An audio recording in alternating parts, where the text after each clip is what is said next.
Hi everyone. Today I'm going to be going over how you can sign up for an isef affiliated science fair. In this video, I'm going to be primarily going over the synopsys science fairs process, but given that most of the forms are similar, it should be a very similar process. So, first up, you're going to want to head to sciencefair.org, which is where you can basically get the sign up information and everything. And it's going to be this link right here called application open, and there's going to be an online registration link.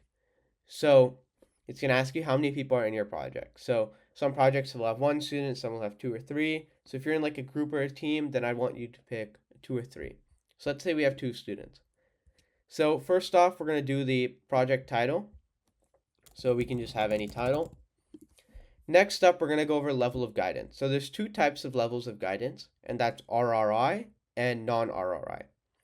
So a large majority of everyone is going to be non-RRI, because what RR means is that you did the research or the science fair, like science, in a professional setting where like a professor or someone is guiding you, right? Or just any like big mentor was guiding you.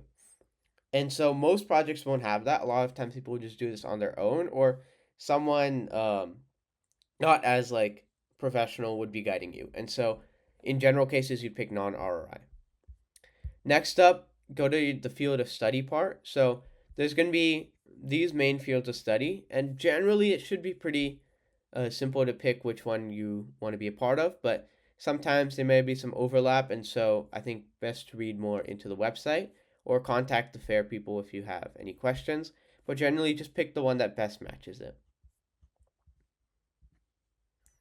Also, you need a teacher to sponsor your project just to make sure you're legit. And so what you want to do is just make sure that we want to ask a teacher beforehand. But the only real process they have to do is they just have to put some signature to verify that your project is real. So you can have the teacher honorific, the first name, last name, and then the email address. And they're just going to be getting some information online, and then you'd be getting a form that you yourself would print out, have them sign it, and then you're going to be uploading that to the website, which we'll see in a little bit. So there's going to be a main student for all the projects, and for the team ones, these guys would be called a team leader, and for the singular projects, they'll just be the single student. And so that person is just going to be the one that's going to handle most of the logistics. And it's not like they're more important necessarily, but for registration purposes, they are. So just make sure you pick someone who is very okay with doing all the work related to the registration and everything, just so that it works out nicely and we don't have anyone that's too busy later on. And the information is quite simple. Just have your first name, last name, your address, just to make sure that you're actually in the Santa Clara or San Jose area, which this fair is like allowed to enter people from. Email address for contact, and then just some more general information. Again, the school to make sure you go to a proper school that's in the area, and parent guardian stuff, just pretty standard information. And then same for student two. And if you had three students, then you'd be doing three. And if you had one student, then you'd be doing one. So make sure when you fill out this portion, you sit down with your partner, decide who wants to be the designated team leader, and fill out all the information. And because it does say you have to do this in one sitting, try not to like send this from someone else. And also make sure to pay attention to the pre-approval and the normal dates. So pre-approval you can see online, but it's basically like when you're using any animals in your study, when there's humans in your study, um, or things like that. And by humans in your study, I mean like you directly interact with people. If it has data set that like someone else collected about it or something like that, it generally should be fine.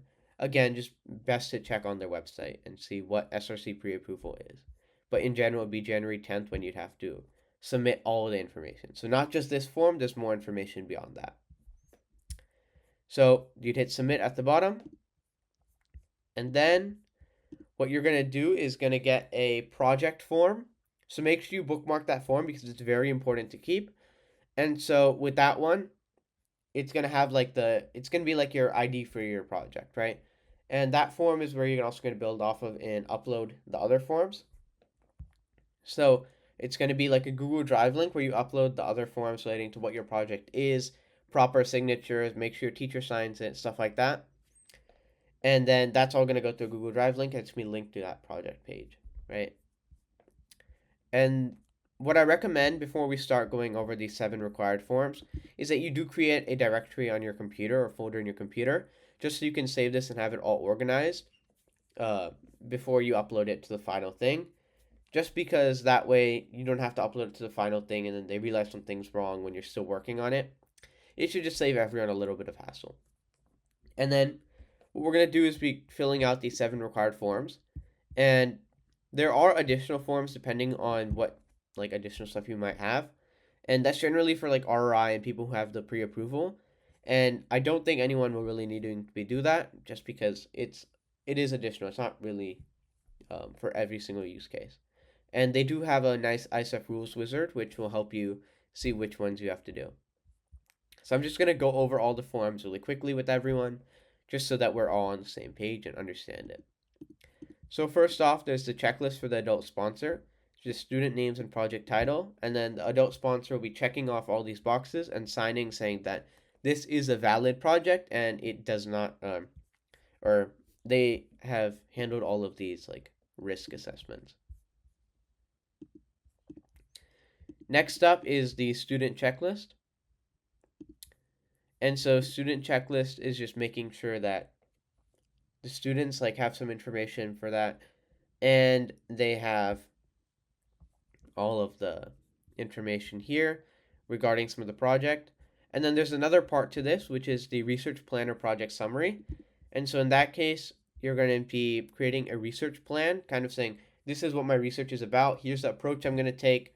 Here's how I'm going to, so if it's an engineering project, it's going to be like, here's how I'm going to measure its effectiveness and things like that. Major references and like packages that you might use if it's coding related, just to make sure everything is set and they know you have a plan and you're not going to come in on the day of and be like, oh shoot, I just forgot how to do the project.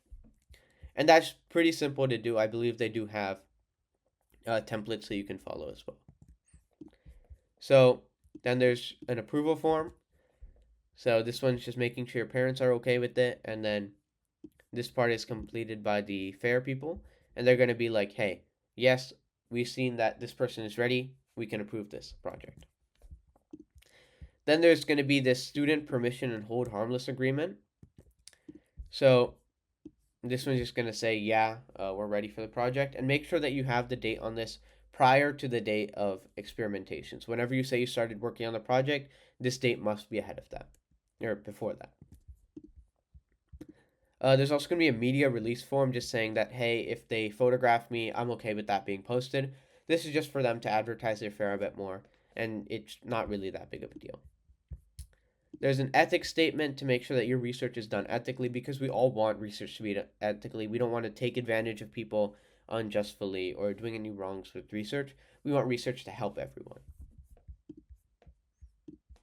And then going back to that, we have the research plan that I mentioned before.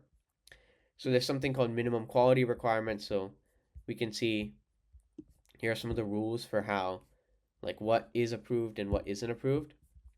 Just this paragraph here. And some more minimum requirements for each one. And then there's the research plan instructions that we saw earlier. And then you can see the templates are right here. And then, like I said, there might be some additional forms. So on your project page, I mentioned before that there's going to be a Google Drive, and what you're going to do is just upload all of these, including your, like the form it gives you for your like ID form. That's all going to be uploaded. Like you do have to pay because a lot of these people, like are volunteers or they need some funding for the event, but it is a small fine of $40. And so I believe there are voucher options as well, which you can ask for. And then that's done. Then they're going to be checking over, making sure it's all approved. And you can go to check project status just to make sure it's all correct. And you can see all the projects that have been submitted. You're going to want to look for your school. So say I go to Mountain View High School and this is my teacher. Remember to note that this is the teacher name, not the student name. It's my teacher. I can say, hey, this is correct or this is not correct. And so that's basically it for submitting the science fair application. And if you have any questions, feel free to email us at contact.theroboticsacademy@gmail.com, and we'd be happy to help. Thanks.